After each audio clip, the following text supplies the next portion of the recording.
Hey folks, welcome back to another episode of the Change Physician Podcast. This is your host, Dr. Kevin Cuccaro, with my co-host, Dr. Melissa Cady. And today we have on as a very special guest, Dr. Rael Mazansky.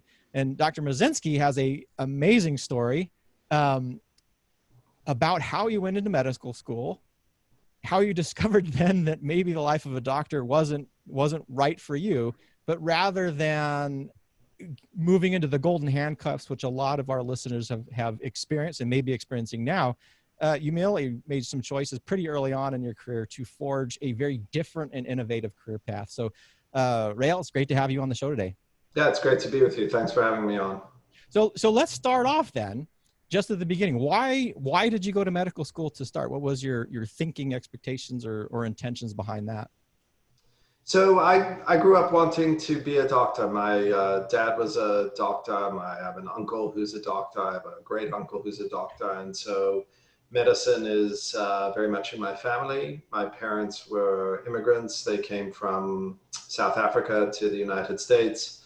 My dad had a successful career in medicine. I grew up, liking science and math and liking the things that I think, people generally enjoy doing, the science that can lead to a career in medicine. And so I had it as this career aspiration with my dad as a role model.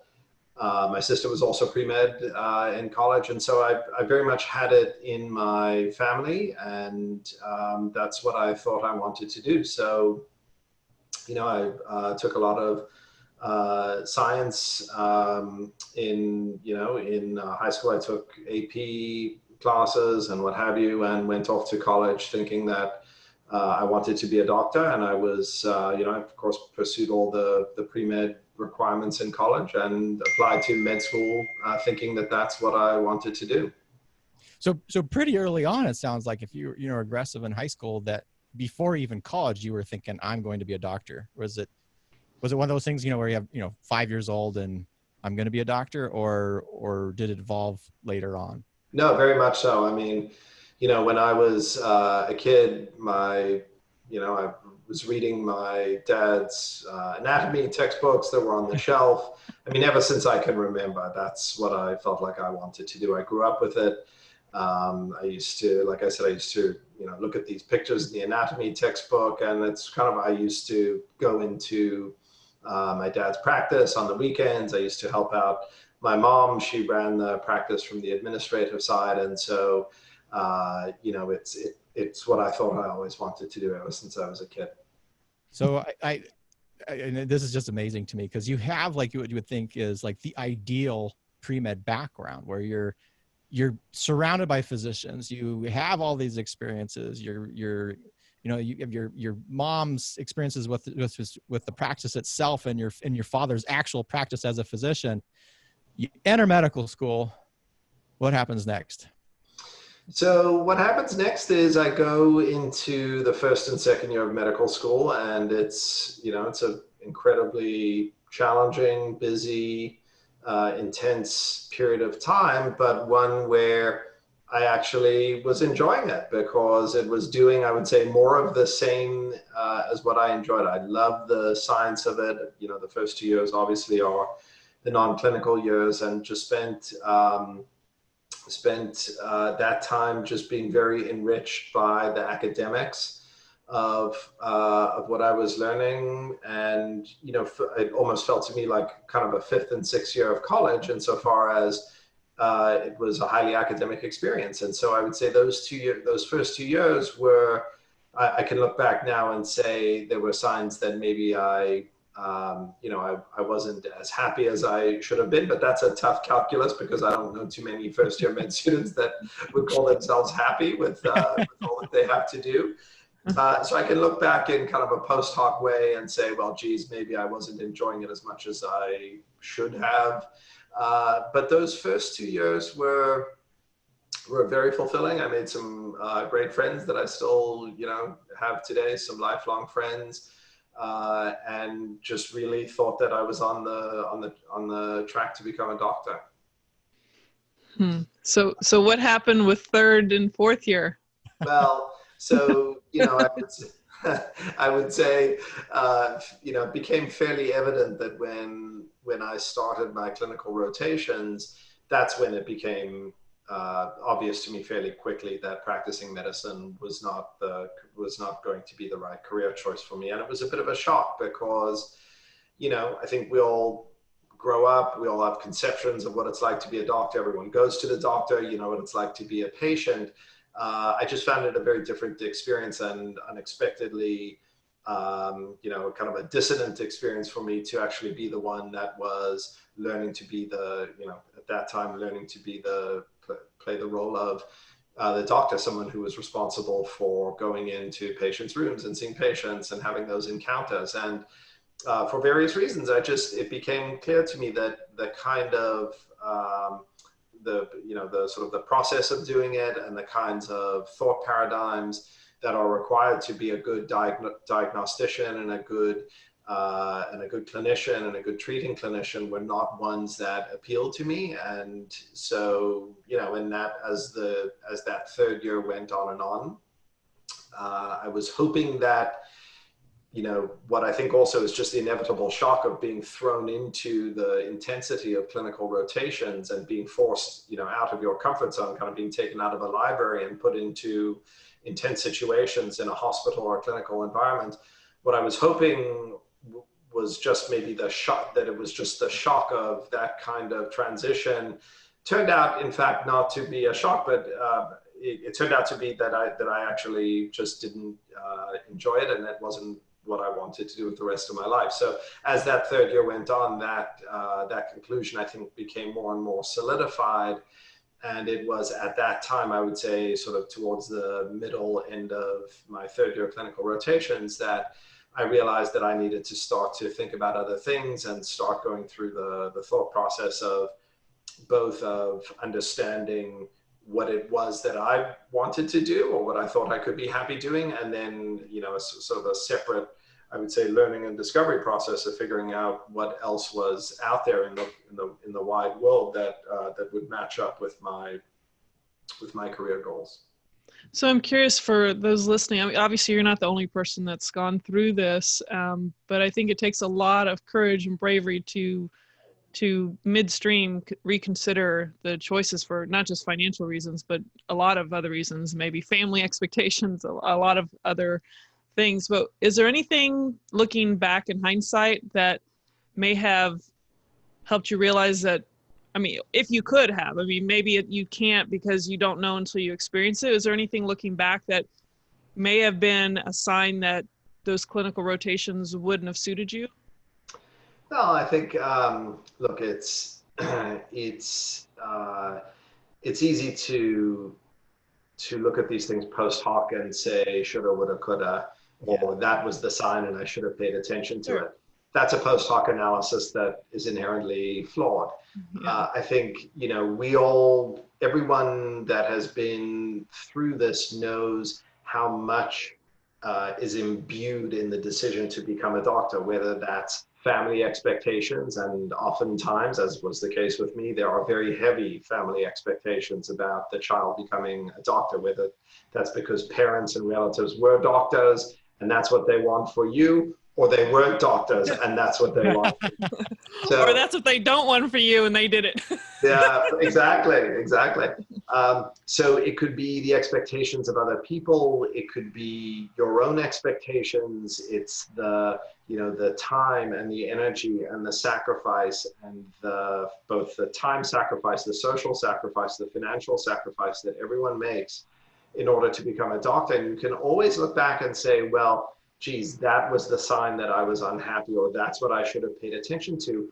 But that's a tough, it's easy to do post hoc. It's much more difficult to do pre hoc because there is so much wrapped around that decision that it can really obscure the signs of discontent. And so, yes, I can certainly, within myself and my own experience, look back at various points. I would say even before I got to medical school, points before I got to med school, in college, in the summers in between, where I can look back and say, geez, I was questioning whether I wanted to become a doctor at that point in time. But that's hard to separate from the questions that I think any young adult asks themselves about what they want to be when they grow up. So it's difficult to tease these apart, and I try not to do that post hoc analysis too much. But sure, I think about that frequently. Good, and good I think answer. that's important though, and I don't want to dwell on it too much, is this hindsight bias that we have. And you see this actually in physicians now, as well, I shouldn't have never done it. I should have never done it. But based on your experiences up to that point, whatever you did was the best decision that you could have made, because that's the decision that you made. The second part though, that I think is really critical, is there's a huge difference between lived experience and vicarious experience. And so one of the pitfalls about it being a physician in many ways is you really don't understand exactly what you're getting into until you're in the middle of the experience. And so that transition, like when you're talking about the transition between first 2 years of medical school and clinical rotations, for me, that was a shock. Like it was not a fun experience at all, that whole first transition. So remembering that very clearly. But once you're now in that experience, and knowing like you did, where you're just like, well, maybe it's the shock, maybe I'm going to give it some time, maybe I'm just going to determine, whether I'm going to adapt to this or not. Knowing that you're getting, tens of thousands, if not more, of student loans in this time, how did you then create the decision-making pathway that allowed you, rather than just to blindly accept and say, well, this is all I'm going to do, to make those active choices to identify and create something different for you? Yeah, so Kevin, I think you're spot on when you sort of paint that picture of that dissonance that happens. I think there are very few professions, maybe medicine is the only one, where, at least in my estimation, the conception of what it's like to be a doctor, you have these idealistic goals, you have very noble goals, altruistic goals, you have a conception of what it means to be a physician, and then the reality of what it takes to actually get there and do it, those, the conception and the reality are polar opposites in my mind, and I can think of very few professions where that difference is as stark. Again, you want to be a doctor, you want to help people, but then, you also have to, at 3 a.m, go into a patient's room, wake them up, and, try to get a blood gas on them, and you spend 40 minutes poking into their arteries and having a miserable experience, right? Those are very different. Like the conception and the reality are very different. And so once I had kind of recognized that, then yes, it became there's, I would say, kind of two there's two pillars to the bridge, is the way I describe it. One of those pillars is saying, okay, well, medicine, I can understand that medicine isn't right for me. That's because I'm unhappy and I don't think this is what I want to do. And that's now become obvious to me in a way that it wasn't before. So you kind of bring that into your conscious thinking, and suddenly, the needle kind of scratches on the record and the music stops, and you say, okay, I understand that this isn't for me. You have to define for yourself, as I did, what is for me? What do I think I can enjoy doing? What are the attributes of a profession that will make me happy? Is it being creative? Is it being in a corporate setting? Is it doing something, in a different country? I mean, all these kind of questions, like, that basically say, okay, well, if medicine isn't it, what are the attributes of a profession that I would actually enjoy? So that's, I would say, one kind of side of the bridge. The other side of the bridge is then saying, okay, what's out there, right? Because we all go through whatever that point is where you, at which you say to yourself, medicine isn't for me. What have you done up until then? Well, you may have grown up wanting to be a doctor. You've certainly done a lot of science in your life. You were pre-med as an undergrad. You, to the exclusion of learning other things, you went to med school. You had your head down for 4 years. Maybe you did a residency for anywhere between 3 and 7 years. Then maybe you did a fellowship. So you've had these blinders on for your whole life to whatever point you come to this realization, you have these blinders on and you've just blurred out the rest of the world because you've been so singularly focused on this goal. And so then you have to go out and discover what else is there in the world? There's business, there's law, there's, creative arts, what is out there that I can do, and actually just learning about what those professions are. Maybe there's something that have to do with medicine, and maybe there's something that don't.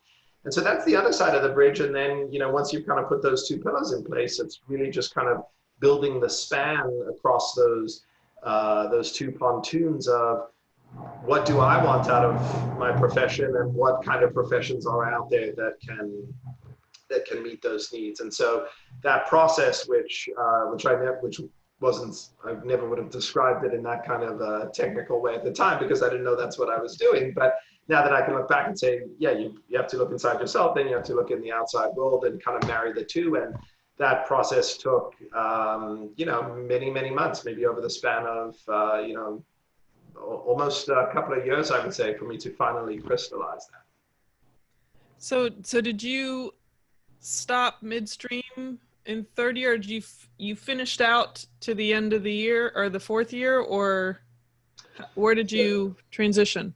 Yeah, so it was very fortuitous for me in particular, because it was at this exact time that I went to Columbia Med School, and at the exact time that I was going through this, the Med School and Columbia Business School decided to offer a joint degree program. This was in 1998, 1997, when I started thinking about this. And it was very fortuitous, because there were, I would say at the time, a few other joint degree programs at some of the institutions in the East Coast and the West Coast, but it wasn't particularly common. And I kind of, when I learned about this, and it was literally at exactly the time that I was a third year med student, I latched onto it, because, in a way that I think is comfortable for anyone that becomes a doctor, right? It was another degree. It was a familiar institution, and it was a comfortable ramp for me to make that transition from medicine into the business world. So I applied to that joint degree program as it was being formalized, as did a few of my classmates in med school. And I was one of the first to be accepted into that cohort of med students that were accepted to the business school. And so I got an MBA. I did a summer internship at a small boutique investment bank, working in their healthcare group, I might add, and ultimately received a job offer to go back there full time. So, time-wise, the way it worked was I took a pause effectively in what would have been, I guess the beginning of my fourth year of medical school. I got my MBA, did my summer internship, came back and finished the remainder of my fourth year of med school, and then started my full-time job. Wow.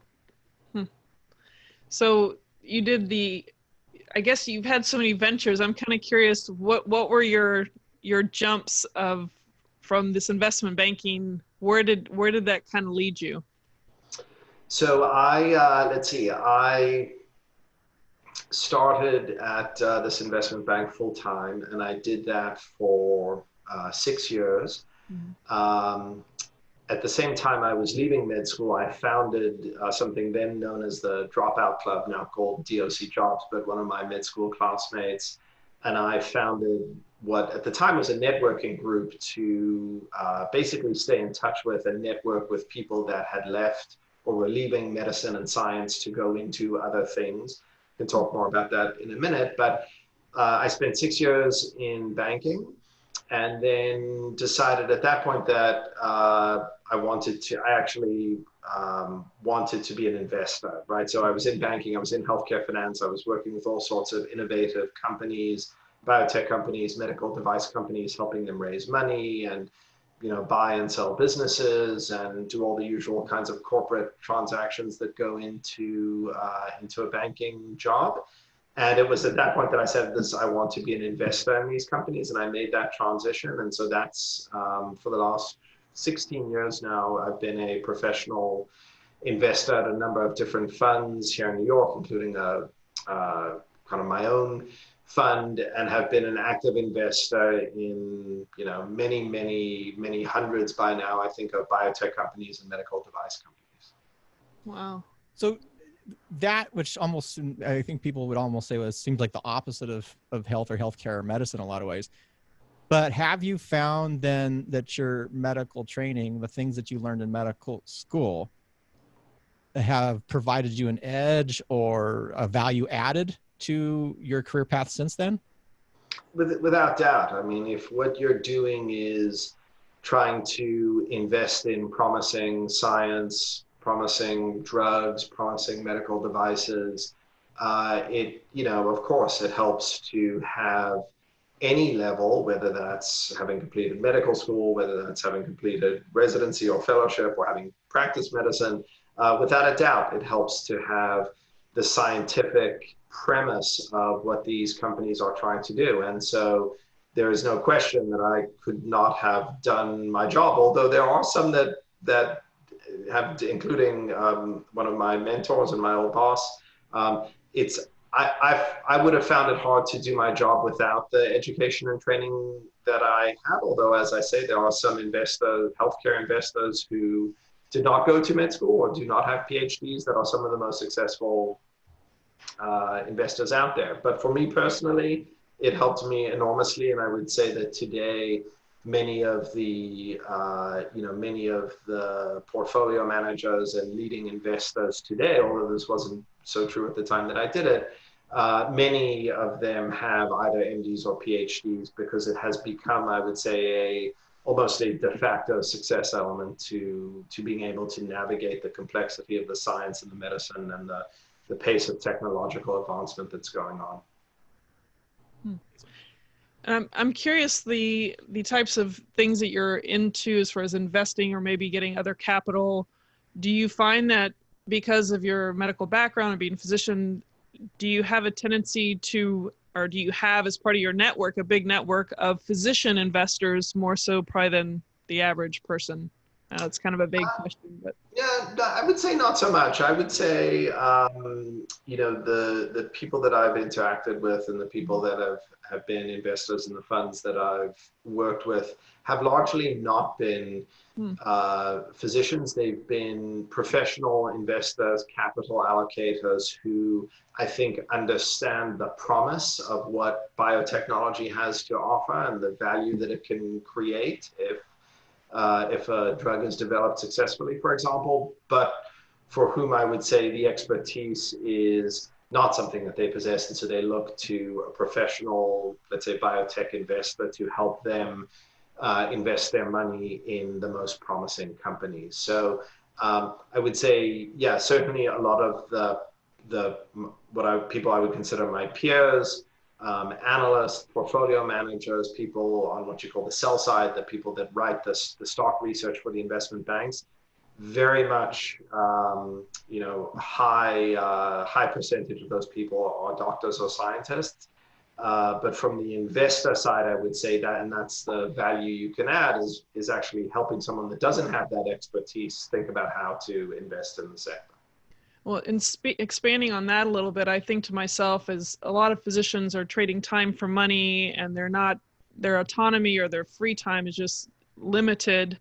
And hopefully those listening that want to create some free time and learn how to invest and let the money work for them instead of them, the other way around. Is there any way or any resource, or, I mean, I know this is something you gain wisdom, and if you're not getting a degree, which I find that some people that are incredibly successful financially never got a degree. They're just incredibly brilliant with how they go about things. Is there anywhere you'd have like physicians start, or what would be your suggestion, or like a nugget to help them consider or learn about how to invest, their money in ways that it works for them? Yeah, look, there's, I would say the good news is today there is just a practically infinite number of resources that one can tap into. There are all sorts of, I mean, if what you want to do is learn how to invest, there are all sorts of online resources, many of which are free. Khan Academy, Coursera, I mean, there's, literally hundreds of people, classes, resources that you can take either for free or for a modest fee, online universities that teach you the principles of investing, you know, in a conceptual way. There are the leading money managers that all write and publish extensively about what they do, including on social media, where they give away some of their best techniques and thought processes for free. So there's literally just an infinite amount of information that you can access to start thinking about and reading about how to invest. That, however, does not replace the process of doing it. So in addition to having a conceptual framework of what it's like, I tell people the best thing to do is pick some companies that you know or that you're interested. They could be in healthcare, they could be not. If you're a doctor, it could be a company that makes one of the drugs you prescribe or one of the drugs that you really like. Read their 10K on the SEC website, look at their management presentation, listen to their quarterly conference calls, listen to the questions they get, read their press releases about the data they're presenting. This is the bread and butter of investing in a biotech company, and really any company, is doing your due diligence, and there's nothing to replace doing that. So you know, here again, there's the conceptual and the framework, which is, you know, again, I would say when I started doing this, there wasn't much available. Now it's infinite resources. And then there's the process of doing it. And that's really what I tell people, like, if this is what you think you want to do, just try it, do it. It's free. You don't need a degree, and anyone can do it, and it's out there. Yeah, you don't have to pay for medical school and have to go through it. You can just go through it without paying for the training. Yeah, and I think that's the best lessons are free for sure. But I like that. It's such a simple way. Just pick something that you already like, and then actually do it. Right. But I want to go back again to you're transitioning out of medical school. You're starting your first new career. Mm-hmm. But at the time, you said you started the Dropout Club, and the first question I have is, when you did that, because you said it was more about a connection, kind of to a connection and networking thing. Were you shocked, or did you already know that there were physicians out there that were no longer, or either chose actively not to do medicine, or maybe transition out of medicine, or what were your discoveries at that time? Yeah, so my discovery at the time was, in fact, that there were very few people that had done it, and I had a hard time finding them. So I started on some good advice that I got from some advisors. You know, they said, just try to find people that have done what you're looking to do and get in touch with them and see how they did it. So I started looking at things like, you know, directories of physician executives. At the time, you know, the place to find people that had left medicine and moved into the corporate world were insurance companies. That was, you know, the biotechnology industry was still relatively immature back then in the late 90s. And the easy place to go was to an insurance company, or to be, you know, in like hospital administration. And so I wrote to the people that I could find. I only found one person at the time that was a doctor that had made the transition to an investment bank. Okay, now you can, you know, it's hard to walk into an investment bank and find, you know, if you go to meet the people that do the biotech stock research or the pharma stock research, almost to a person, everyone has an MD or a PhD. At the time, that transition had not been made. So I started looking around. I had a hard time finding people. And that's, I would say, what kind of led me to start the Dropout Club and to kind of seek community with people that were thinking about and doing the same thing, was really just to say, okay, who else is out there? What are you doing? What are you hearing? What are you seeing? What are you learning about? Who are you talking to? Which companies are hiring? You know, pharma also, I would say, was probably kind of a, you know, it was also a place to think about and look. And so this classmate of mine from med school and I just started this networking group, and that's how it started, was an in-person networking group. We just said, okay, let's meet for drinks. First time there were 5 or 6 of us. We said, let's do it again, you know, 3 months from now. You know, that time everyone brought a friend, and so there were 10, and then there were 20, and then there were 40, and it kind of followed this doubling curve. And you know, for a while we were doing these networking events once a quarter, and, you know, we had several hundred people coming to them, and then they spread to other cities, and it sort of grew in this very organic way, I think, just driven by this continual need, which I would say still exists today, to find community with people that had been on this one track and had made the transition to another. And so with those early on, my assumption then, because you're talking is 10 to 20 to 30, these were not physicians that had dropped out, all of them per se, but most of them to start were people who were interested in moving into non-clinical spaces. It was a mix. It was a mix. It was people like me that had said, okay, I'm getting off the medicine track. I'm not matching in the residency match. I'm, you know, at the time I was in business school and then I was in banking. So it was people like me that had fully exited clinical medicine.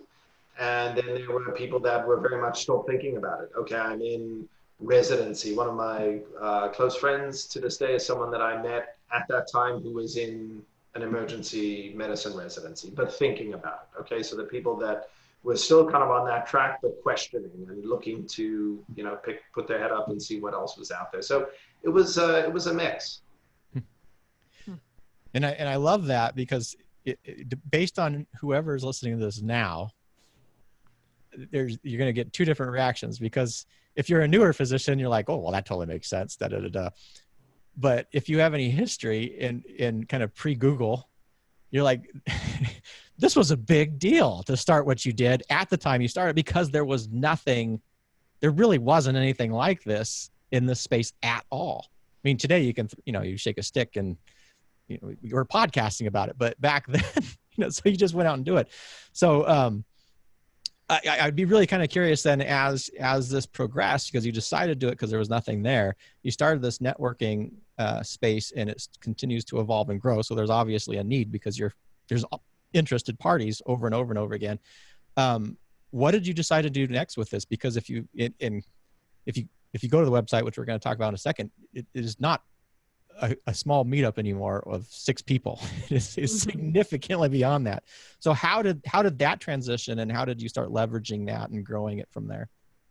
Yeah, so I would say for the first, almost the first, 5 or 6 years of its life, it was a very kind of gumshoe operation. We started it, like I said, in 1999.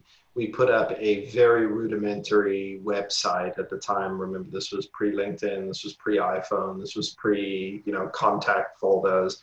We put up a very rudimentary website where we said, here's my name, here's my email address, and this is where I work. And it was literally a list of people. And if you wanted to join, at the time you had to kind of have someone refer you in. So people would join up, and then we would distribute by email the meetup times and locations.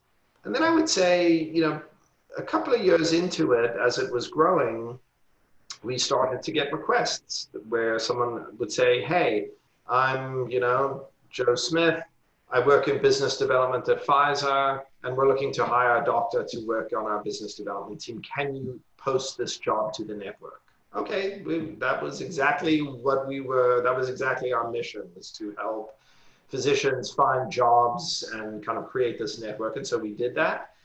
And we did it for free for a while. And then, we realized that we were providing a valuable service both to the employers that were looking to hire this talent, as well as to our members. And so we then made the decision to start charging employers, a job posting fee to post a job to our network. And, for the next several years, then the network just grew organically, both, I would say more so out of benign neglect, because I was working full-time in banking, and then in the investing world, my partner spent some time in startups, but then went into the consulting world. And so in the early stages, this was a very mission-driven kind of entity where, yes, we charged some money for the postings, and we never charged members, by the way, because we didn't want to limit people's willingness or ability to join. But it grew in a very organic way, adding, several hundred members every month without any advertising, just really through word of mouth. And I'd say all along the way, we've raised our prices as the years have gone by, never really had much pushback from employers, I think, because they recognize that they can hire great talent from among our group of people at very low cost. We've started charging some different fees more recently as more of a business decision. But the network really has grown, I would say, organically by word of mouth. And if you look at our growth curve, for the first 10 years, it was sort of flat. And then just in the last, I would say, 5 or 6 years, it's really been that hockey stick kind of inflection where we've gone from adding, several hundred to low thousands of members per year to adding now several thousand members per year. And as you noted, we're over 60,000 members at this point in time and growing every month. And so it's been this, very much an organic growth story. We're now looking to invest somewhat in member growth and employer awareness as I would say, as I said, a more recent business initiative. But really the growth of what's now called DOC has been entirely, I would say, through word of mouth, and just, again, born of the need to find community among people that have made this transition or want to make it. Yeah. I'm really impressed with Are you at the website? Size. Besides what you're going on, I guess you have a pretty good team now that's managing this for you. It's not just you and a couple people now.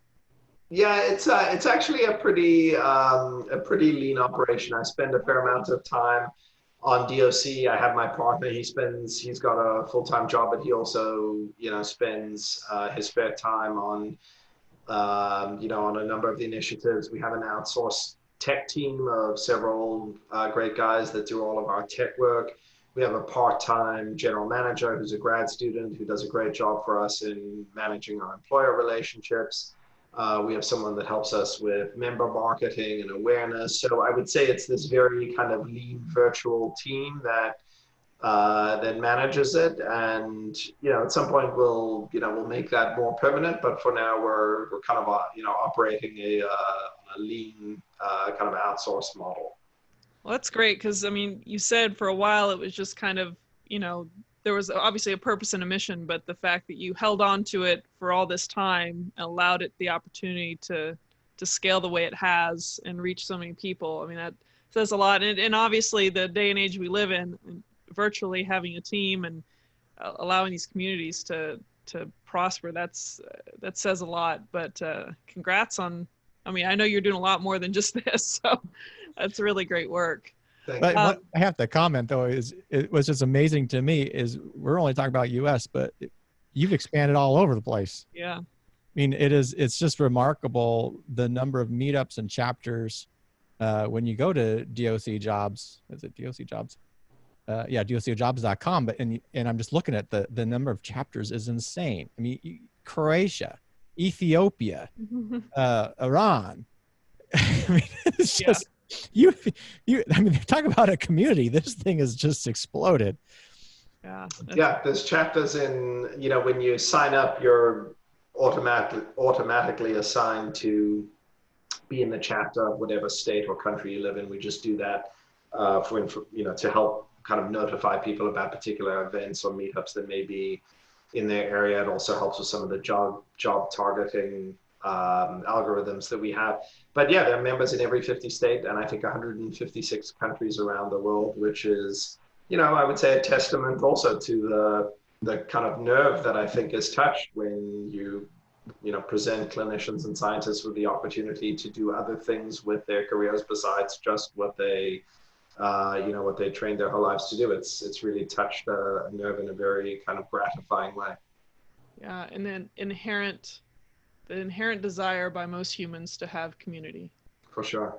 Yeah, it's awesome. So what is your life now? Are you kind of mentioned that this is a lean operation, but are you putting more time and attention to DOC Jobs? Or you have other interests that you're in, or what are you doing? Yeah, so I split my time in a couple of ways now, and I do spend a substantial amount of time on DOC, on the initiatives to grow membership. We have competition now in the form of LinkedIn and some other venues, although I don't think LinkedIn it's obviously a big community of professionals. It doesn't have nearly the kind of specificity that I think our community does, but there are other venues now for people to to find this kind of community. So I spend a lot of time thinking about growth initiatives, driving employer awareness, trying to drive our our awareness among employers and recruiters and so forth. And I spend a fair amount of time on that because I do think there is a lot of untapped potential in the member community that we have, and I think there's substantial growth ahead of us. I also spend some time still in the investing world, and also helping some startup teams and operations think about early stage R&D. I would say that's more kind of consulting work that I do in various areas. So I spread my time around on, I would say, a number of different places where I enjoy spending my time, and where I feel like I can add value to groups and initiatives that can benefit from the work that I've done. Well, before we finish off here, I just wanted to ask if somebody, for various reasons, if a physician wanted to reach out to you, what would be the best venue or website or place for them to connect with you? Yeah, so certainly anyone that's interested in becoming a member of DOC can go to the website www.docjobs.com. It's free to sign up. It takes 2 minutes, and then you can be in the flow of everything that we're doing, all the jobs that come through our network and the events and what have you. If someone has a question about something related to the website, we have a contact email, which is contact@docjobs.com. And then if someone wants to get in touch with me personally about something, my email is Rael, R-A-E-L, @docjobs.com. We offer, some interesting services and advice through DOC. You can go to the website to learn all about that. But if someone has a question for me, they can just email me directly. Awesome.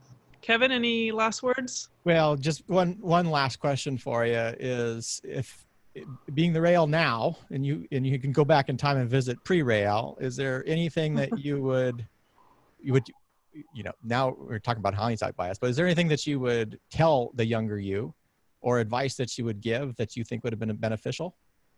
I think the advice I would give my younger self, and it's advice that I give to people that I talk to from time to time, is if you, I think the tendency for people that go through medical training is one of inertia, right? There's this pre-programmed sense of, this is what I'm doing, this is what I thought I wanted to do, this is the track that I'm on, I've invested all this time, I've invested all this energy and money.